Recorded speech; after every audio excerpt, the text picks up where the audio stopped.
नमस्कार, मी गौरव कुलकर्णी. मी एक SEBI register research analyst आहे आणि या व्हिडिओमध्ये पुढील काही मिनटं आपण शेअर मार्केट संबंधित जी काही माहिती आपल्याला घेता येणार आहे ती माहिती घेण्याचा प्रयत्न करूयात. इन्व्हेस्टमेंट ही टर्मिनॉलॉजी बेसिकली डिस्कस करत असताना आपण इन्व्हेस्टमेंट का करत असतो, तर प्रत्येकजण इन्व्हेस्टमेंट ही त्यांचे जे पर्टिक्युलर फायनान्शियल गोल्स आहेत ते पूर्ण करण्यासाठी आपण इन्व्हेस्टमेंट करत असतो. ही इन्व्हेस्टमेंट करत असताना आजपर्यंत आपण वेगवेगळ्या इन्व्हेस्टमेंट ऑप्शनचा विचार करत आलो आहे. म्हणजे ज्यामध्ये फिक्स्ड डिपॉझिट असेल, रिअल इस्टेट असेल, गोल्ड असेल आणि शेअर मार्केट असेल. या वेगवेगळ्या इन्व्हेस्टमेंट ऑप्शनचा आपण आजपर्यंत विचार करत आलो आहे आणि आपण जर मागील काही वर्षांचा डेटा जर ॲनालिसिस केलं तर आपल्याला असं लक्षात येतं की वेगवेगळ्या ॲसेट क्लासेसमध्ये शेअर मार्केट हा ॲसेट क्लास एक चांगला उत्तम पर्याय आपल्याला ठरू शकतो रिटर्न जनरेट करण्यासाठी. सो या रिलेटेड शेअर मार्केट रिलेटेड संबंधित वेगवेगळ्या ज्या टर्मिनॉलॉजीज आहेत त्या आता आपण इथून पुढे बघूयात. ही टर्मिनॉलॉजी आपण बघूयात की ज्याच्यामध्ये IPO म्हणजे बेसिकली IPO काय असतं. IPOचा जर फुल फॉर्म आपण पाहिला तर त्याचा फुल फॉर्म आहे initial public offering. Initial public ऑफरिंगमध्ये काय होत असतं तर एखादी कंपनी ज्या वेळेस तिला बिझनेस एक्सपान्शनसाठी मोठ्या प्रमाणात पैशांची गरज असते त्यावेळेस ती कंपनी त्यांचे शेअर्स मार्केटमध्ये आणते आणि त्या बदल्यात इन्व्हेस्टर लोकांकडनं फंड्स गोळा केला जातो. म्हणजे कंपनीचे शेअर्स कंपनी देते आणि इन्व्हेस्टर शेअर्स बाय याच्यासाठी करतात की फ्युचरमध्ये जाऊन आपण ज्या किमतीला हा एखादा शेअर बाय केला आहे त्याची किंमत वाढलेली असेल यासाठी इनिशियल पब्लिक ऑफरिंगमध्ये आपण शेअर्स बाय करण्याचा प्रयत्न करत असतो. आता याच्या पलीकडे इनिशियल पब्लिक ऑफरिंग एकदा कंपनीने मार्केटमध्ये आणल्यानंतर त्यापुढे काय होतं की जे इंडिव्हिज्युअल इन्व्हेस्टर्स आहेत म्हणजे एकदा इथे कंपनीचा रोल बऱ्यापैकी कमी होतो आणि त्यानंतर मग हे शेअर्स एका इन्व्हेस्टरकडून दुसऱ्या इन्व्हेस्टरकडे, दुसऱ्या इन्व्हेस्टरकडून तिसऱ्या इन्व्हेस्टरकडे असे रोटेट होत असतात. हे होत असताना बेसिकली आपण शेअर्स बाय करणं आणि सेल करणं ही जी प्राइसिंग आहे बेसिकली यावरती आपण वेगवेगळ्या प्रकारचा गेन एक्सपेक्ट करत असतो. पण हे बाईंग आणि सेलिंग प्रॉपर टायमिंगला होणं फार गरजेचं आहे. अदरवाईज आपण एक्सपेक्ट केलेला गेन आपल्याला कुठल्याही त्यामध्ये मिळू शकत नाही.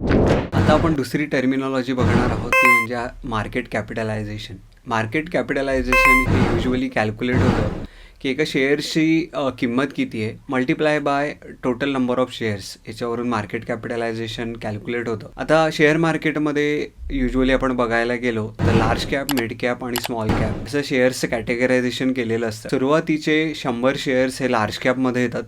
त्यानंतरचे 101 ते 250 पर्यंत जे शेअर्स आहेत ते मिड कॅपमध्ये येतात आणि 251 पासून पुढे असलेले शेअर्स हे स्मॉल कॅपमध्ये कन्सिडर होतात. आता या प्रत्येकाची असणारी स्मॉल कॅप, मिड कॅप आणि लार्ज कॅपची बेसिकली असणारी लिक्विडिटी मार्केटमध्ये आणि त्यानुसार असणारी त्याची व्हॉलेटिलिटी ही वेगवेगळी असते.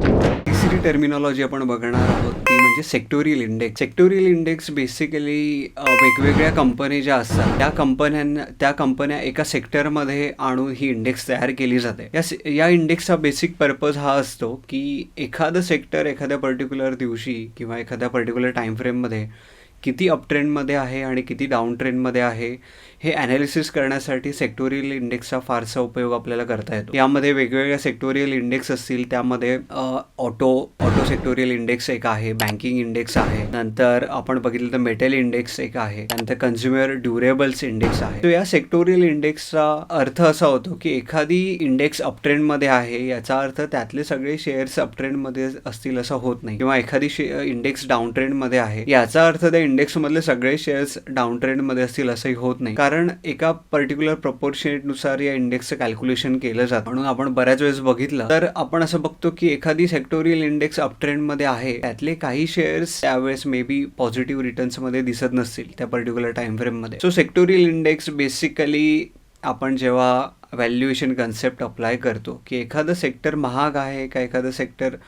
वीक आहे किंवा लोअर प्राइसिंगला अवेलेबल आहे, तर या प्राइसिंगच्या व्हॅल्युएशनच्या कॅल्क्युलेशन्समध्ये सेक्टोरियल इंडेक्स फार मोठा रोल प्ले करतं आणि यावरून आपण इझिली कॅल्क्युलेट करू शकतो की कुठलं सेक्टर अंडर व्हॅल्यूड आहे आणि कुठलं सेक्टर ओव्हर व्हॅल्यूड आहे. आता पुढची टर्मिनॉलॉजी आपण बघणार आहोत ती आहे व्हॅल्युएशन. मागची टर्मिनॉलॉजी बघत असताना आपण बऱ्याच वेळेस तुमच्या कानावरती व्हॅल्युएशन हा शब्द आला असेल.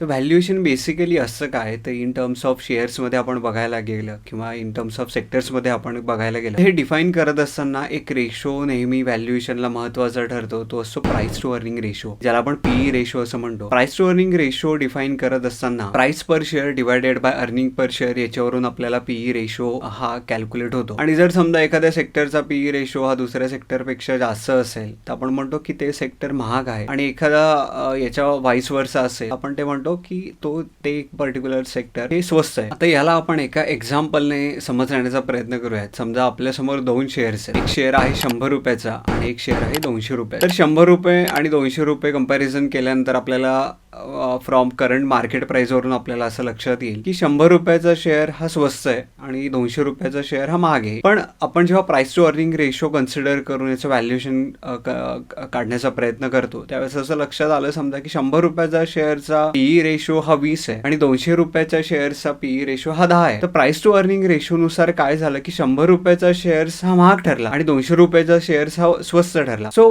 प्राइस टू अर्निंग रेशो नुसार आपण व्हॅल्युएशन कॅल्क्युलेट करू शकतो की एखादा शेअर अंडर व्हॅल्यूड आहे का ओव्हर व्हॅल्यूड आहे. पण हे कंपॅरिझन करत असतानाही बऱ्याच गोष्टी आपल्याला लक्षात घ्याव्या लागतात. 2 शेअर कम्पेअर करत असताना ते एका सेक्टरमध्ये आहेत, एका सेक्टरमध्ये असण्याबरोबरच त्यांची सेल्स ग्रोथ म्हणा, ऑपरेटिंग प्रॉफिट ग्रोथ म्हणा किंवा अर्निंग पर शेअर ग्रोथ म्हणा कुठल्या पर्सेंटेजने वाढते किंवा त्यांनी आतापर्यंत जे रिटर्न्स दिले त्यामध्ये फ्युचरिस्टिक जी काही पॉझिटिव्ह न्यूज होती ती ऑलरेडी फॅक्टर्ड इन आहे का, या सगळ्या गोष्टींचा विचार करून पण शेअर अंडर व्हॅल्यूड आहे का ओव्हर व्हॅल्यूड हे फार इझिली डिसाईड करू शकतो. आता आपण पुढची टर्मिनॉलॉजी बघूया, सायकल्स. बऱ्याच वेळेस तुम्ही शेअर मार्केट रिलेटेड इन्फॉर्मेशन कुठेही बघत असताना ही टर्मिनॉलॉजी तुमच्या कानावरती आलेली असेल की ज्याला आपण सायकल्स असं म्हणतो. आतापर्यंत आपण 2 प्रकारचे सायकल्स युजली आपल्या आयुष्यात बघत आलो. एक म्हणजे की जे कॅलेंडर इयर सायकल असते, म्हणजे 1 जानेवारी ते 31 डिसेंबर पर्यंत जी सायकल चालते त्याला आपण कॅलेंडर इयर सायकल असं म्हणतो. आणि दुसरी सायकल असते ती फायनान्शियल इयर सायकल, म्हणजे 1 एप्रिल ते पुढच्या वर्षीच्या 31 मार्च पर्यंत जी चालते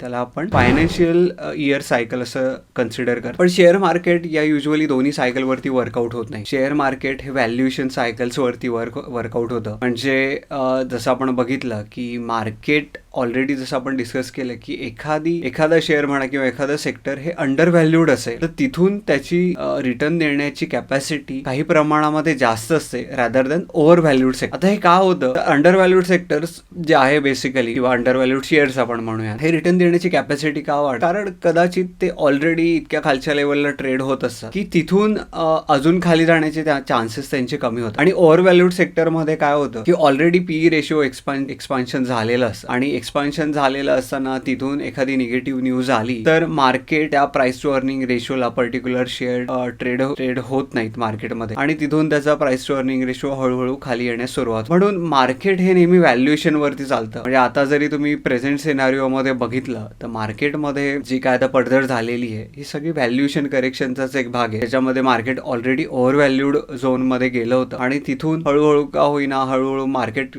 मध्ये सेलिंग येत गेलं आणि नंतर मग व्हॅल्युएशन कमी होत आतापर्यंत व्हॅल्युएशन कमी होत आलंय. सो जेव्हा केव्हा मार्केटमध्ये एक बुल रन आणि एक बियर रन चालू होतो त्याचं मोस्ट ऑफ द कारण व्हॅल्युएशनच असतं. आणि व्हॅल्युएशन समजण्यासाठी बेसिकली आपल्याला मार्केटचे सायकल समजणं पण तेवढंच गरजेचं. धन्यवाद.